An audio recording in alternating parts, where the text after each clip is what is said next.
Welcome back to the channel. I'm so glad you're here, because today, we are going to talk about something that touches every single person watching, whether you realize it yet or not. It's something we all know we should do, something we often tell others to do, but something we almost always forget when it comes to ourselves. And that is this: being kind to yourself is not just helpful, it's absolutely essential.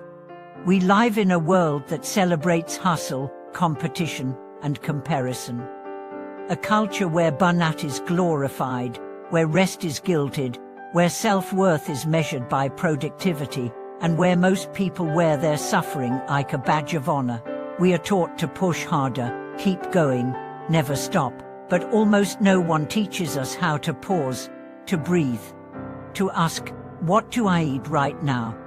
This video is about why learning to treat yourself with care, grace, and compassion is not a weakness but the strongest, most courageous thing you can do.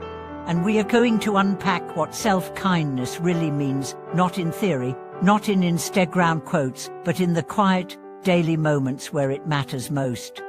Let me ask you a question. If you spoke to your best friend the way you speak to yourself, would they still want to be around you? Would they feel safe, supported, loved?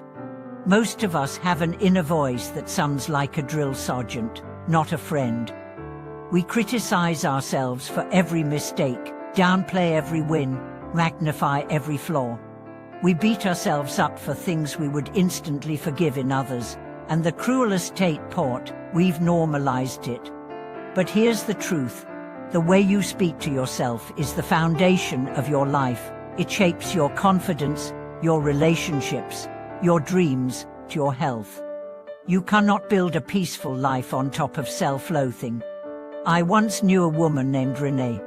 She was outwardly successful, smart, driven, well-respected.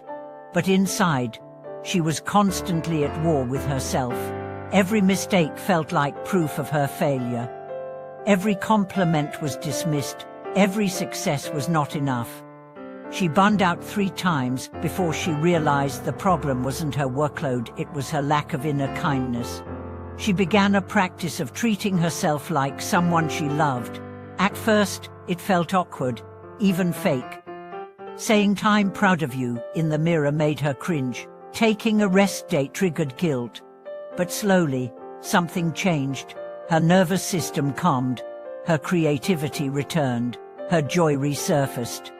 She didn't become less ambitious, she became more sustainable. And that's what most people miss. Being kind to yourself doesn't mean you stop growing. It means you stop growing from pain and start growing from nourishment. Self-kindness is not laziness. It's not self-indulgence. It's wisdom. It's recognizing that you can only pour from a full cup, that your worth is not conditional, that you are allowed to be both a masterpiece and a work in progress.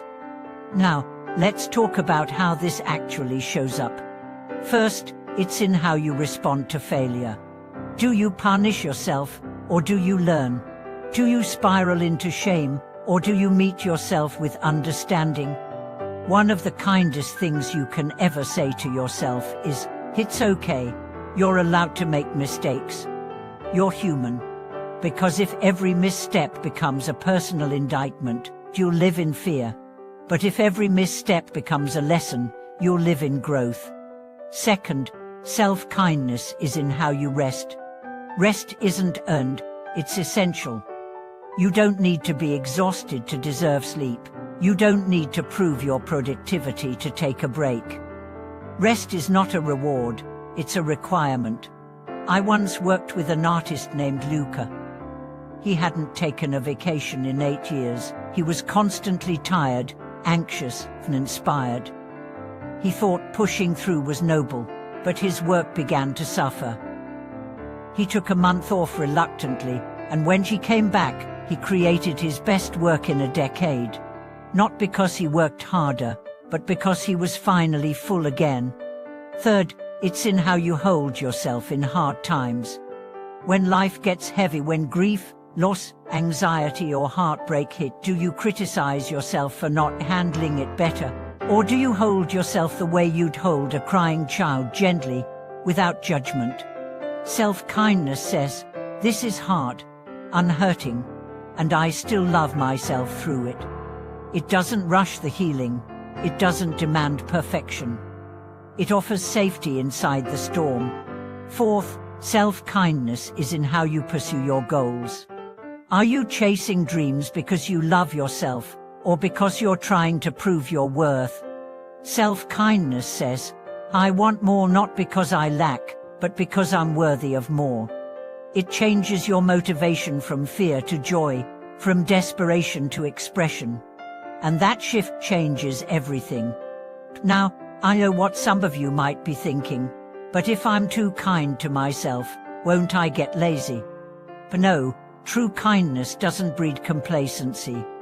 It breeds resilience, because when you feel safe within yourself, you're more willing to take risks, to try again, to grow. Harshness might get short-term results, but kindness builds a foundation you can live on forever. Self-kindness also changes how you treat others. When you're hard on yourself, you become harder on everyone else. You project your unmet needs, your silent pain, your unhealed shame. But when you learn to hold space for your own humanity, you naturally hold space for others. You become more patient, more compassionate, more connected. Because the truth is, how you treat yourself teaches others how to treat you. If you constantly tolerate self-abuse, you unconsciously invite it from others. But when you begin to honor yourself, you start to demand the same respect from the world. That's how self-kindness changes your entire life. It sets the standard, it draws the line, it becomes the blueprint. For now, I want you to pause and ask yourself, what would my life look like if I treated myself with the same kindness I offer my best friend or my child, my partner? How would I talk to myself? What would I forgive?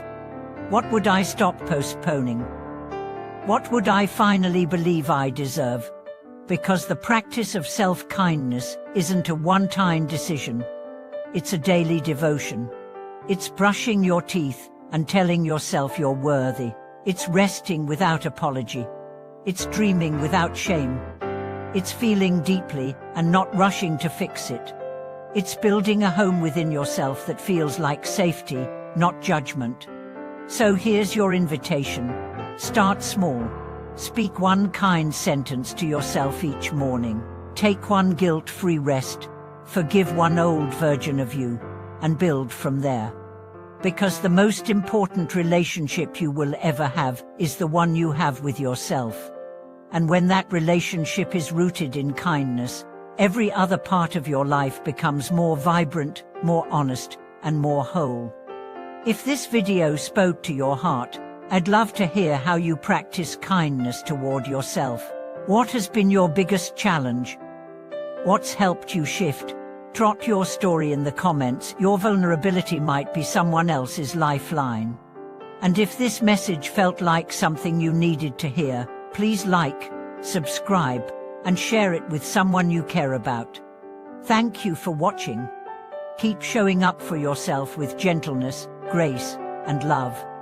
You deserve nothing less.